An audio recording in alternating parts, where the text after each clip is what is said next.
好啊，又係我 Enjoy Boy 啊！啡人之道，享受啡人生活，好開心嚟到第3集，同大家可以繼續噴口水啊！今集會同大家一齊講下點樣買咖啡豆袋嘅問題啊！上一集我哋有提及到咖啡豆喺烘焙嘅過程裏邊會爆衫，即係嗰層銀皮會爆咗出嚟啊！光脫脫嘅時候，我哋要買件靚衫俾佢着，希望佢可以喺呢段時間保存得好一啲，所以就變咗有好多咖啡豆嘅袋產生咗俾大家買。時代唔同咗，上網買嘢又好方便。我哋要買一個咖啡豆嘅袋去裝你哋心愛嘅咖啡豆，都好多俾你揀，但係價錢又有平又有貴。有好多人都可能知道咖啡豆嘅袋嘅設計基本上會有2種分別，一種就係有排氣閥，另外一種就冇排氣閥，係密封嘅。去到呢度，我希望有啲人唔知道嘅話，我哋都大致上形象一啲去解釋一下。一般冇排氣閥嘅咖啡豆袋都會用嚟裝 drip bag， 已經磨好嘅咖啡豆或者少量嘅 sample 豆會比較常見一啲，因為喺呢種情況之下密封嘅話，對咖啡豆嘅保存會比較好一啲。呢類型產品嘅豆袋通常體積都係會少一啲嘅，到咗中小型包裝或者大包裝嘅熟豆，甚至乎有啲磨成咗粉，我哋會見到佢哋會用啲叫做有氣閥嘅咖啡豆袋去包裝。咁到底點揀擇先會適合自己用呢？而我哋一般普通人又點會無端端去買個咖啡豆袋返嚟用呢？ So delicious。以下呢種情況係我最多朋友遇到嘅，就係佢會買一大包咖啡豆返嚟，大概1公斤包裝嘅咖啡豆。佢哋發覺剪開咗之後，自己又唔係經常飲嘅，佢哋就唔想經常打開包裝，又閂埋個包裝，咁樣令到咖啡豆嘅保存唔係咁新鮮。所以佢哋就會諗到個方法，就係買咗啲咖啡豆袋返嚟去分拆，然後將未飲到嘅咖啡豆再包裝先。係未飲到嘅咖啡豆，佢哋會盡量用密封嘅方法去保存佢哋，希望保存得好啲。Yes, science。我主人都有一個自己嘅親身經歷，佢啱啱開始學炒豆嘅時候，都好中意炒一啲豆，包裝咗之後分享俾佢一啲好熟悉嘅醫生或者朋友。一開始佢對包裝豆嘅要求都冇乜要求，就係順眼好睇就可以啦。因為市面上大多數嘅咖啡豆設計都係前面有一個撕口位，呢種設計嘅好處就係你要打開嘅時候方便你一撕就搞掂。但係有一次醫生就忍唔住，佢話即刻就要打開啲咖啡豆嚟聞一下。佢話因為覺得啲咖啡豆好香，但係佢同時間問咗一個好特別嘅問題。呢種包裝設計市面上係唔係都係咁上下，都幾容易整爛嘅，你覺唔覺啊？我主人就好震撼，回應佢有啲咁嘅事。醫生就好似好想表演咁，佢即場表演俾我哋睇，就咁一嘢用力一撕，結果就真係好似嗰個醫生所講嘅，個包裝袋即刻喺我哋面前解體。當時我主人就話：你平時用嘢應該好粗魯，我都未試過你咁嘅情況。但係後來我哋自己都發現，無論自己用得幾小心都好，總會有3至4成嘅包裝袋都係咁樣整爛嘅。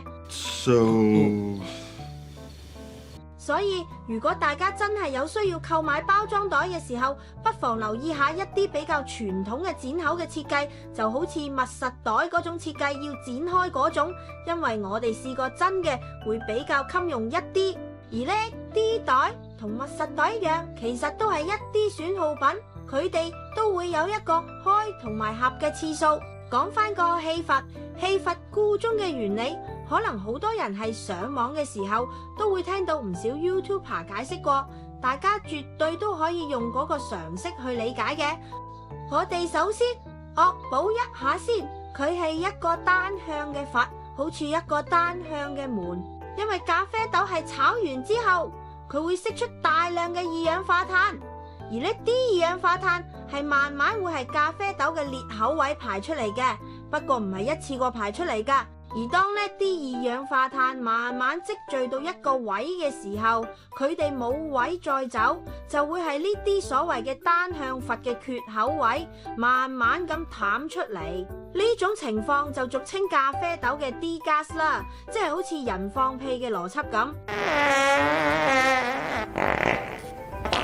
不過人放出嘅屁最主要都係以氮為主嘅，而咖啡豆最主要係以二氧化碳為主。講到呢度，大家千祈唔好諗住用自己製造嘅氮氣去保持咖啡豆嘅新鮮啊！ You kidding, man? 當我哋將咖啡豆放喺密封嘅袋裏邊，袋裏邊空氣嘅二氧化碳含量就會不斷咁升高。我哋肉眼見到咖啡豆嘅袋就會有時會出現脹卜卜嘅情況，好似就快要爆開咁。所以係咁樣嘅情況之下，氣閥豆袋嘅出現就可以係適當嘅時候俾個位置咖啡豆排出裏面嘅二氧化碳。當二氧化碳去到一個飽和嘅點，就會逐啲排出嚟，咁樣就可以令到袋裏面二氧化碳嘅濃度水平唔會持續不斷咁升高。值得我哋知道多啲嘅點嘅就係二氧化碳係一種保鮮劑，佢可以抑制微生物嘅生長，同埋降低一啲代謝嘅反應，即係令佢到代謝反應變慢一啲。咁樣會令到食物嘅保鮮程度明顯提高咗，但同時如果濃度太高嘅話，又會令到包裝變形，同時亦會令到食物嘅味道出現咗一啲變化。所以大家見到一啲密封咗嘅咖啡豆袋，佢出現脹卜卜嘅情況，千祈唔好覺得佢有問題，反而應該覺得佢係新鮮嘅。而一啲有脹起咗嘅咖啡豆袋，通常都會有人忍唔住見到佢脹起脹卜卜咁，就支下佢出嚟，聞下嗰啲咖啡豆係咪新鮮，香唔香。其實呢種動作做得多，對咖啡豆嘅保存相對嚟講都冇咁好。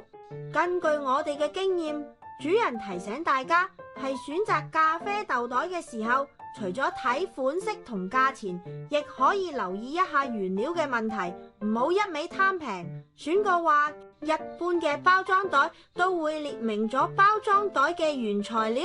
即係大多數係以邊一種塑膠原料為主。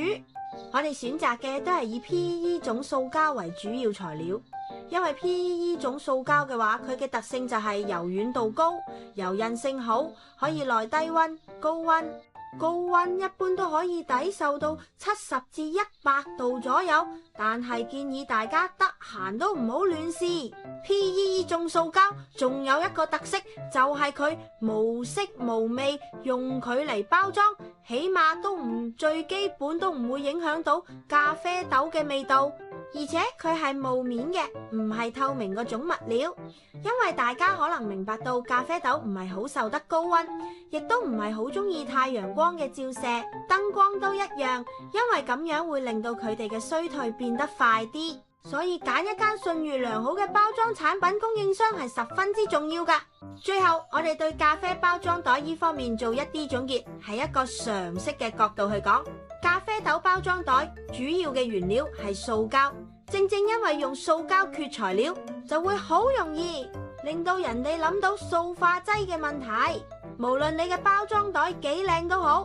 當你經歷咗無數咁多次嘅開同埋合之後，都會令人擔心塑化劑有剝落嘅情況，咁都係一個無可避免嘅事實。所以我哋建議包裝袋使用嘅週期，大家盡量都要控制一下。如果係一般家用嘅朋友嚟講，買1-2個罐裝嘅儲存容器，例如鐵罐或者玻璃罐，咁樣去儲存咖啡豆會長遠同埋比較合適一啲。好多謝大家支持，睇到最後，下一集我哋會同大家一齊探討一下香精味嘅咖啡，或者叫香精咖啡豆，你點睇呢？如果大家覺得我哋講嘅題材都唔錯，夠誠懇嘅，咁你就千祈唔好留手啦 ，click 下、like 下、subscribe 下，然後撳一下鐘仔啦。多謝大家嘅支持，我哋下集再見。Do it. Do it. Do it. 又嚟到片尾嘅時候，同大家一齊再分享一下啲買儲存容器嘅心得。一般係淘寶，你其實都好容易揾到一啲裝咖啡豆嘅鐵罐，而呢啲鐵罐佢都有一個排氣閥，有啲會係個底，亦有一啲會係個面。你唔好以為所有嘅鐵罐都會有排氣閥，當然仲有一啲真係會冇排氣閥噶。大家可以根據自己嘅喜好買翻盒啱自己用嘅尺寸儲存容器。不過大家如果用得呢啲鐵罐嘅話，就要小心一啲，因為佢真係唔可以濕水，因為咖啡豆主要分布同排出嘅都係一啲油脂，你當佢係花生油罐咁用就得。花生油罐係冇人會攞去洗嘅，所以佢係鐵嘅質地，大家千祈唔好諗住佢污糟咗就掉咗落去洗一洗。如果咁樣拎出嚟再用過，就一定會生鏽啊！鐵罐嘅好處當然係你點擠壓佢都好，佢同豆袋唔一樣，佢冇咁容易變形、排氣，各樣嘢都唔會受到人為或者外力嘅影響，咁樣又會好啲。到咗如果大家用一啲靚少少嘅罐或者玻璃罐去裝咖啡豆嘅時候，大家要在選擇容量方面都需要留意，因為裝豆嘅罐容量有啲係500克，有啲係250克同300克左右，大家可以因應自己需要。譬如你平時買幾大包豆，再準確啲講。舉例，你買300克嘅豆，其實買200幾克至300克嘅罐就比較合適啲，因為你裝完之後，假如剩翻少少冇位裝，你咪快啲飲咗佢咯，就唔使買咁大嘅。佢有咁多空間喺入邊，當你又撳翻啲氣出嚟，又拉上去，變咗成日有好多空間喺入邊。你又驚呢啲氣喺入邊令到氧化嘅情況加劇，所以揀自己適合嘅尺寸會比較好啲，大家可以參考一下。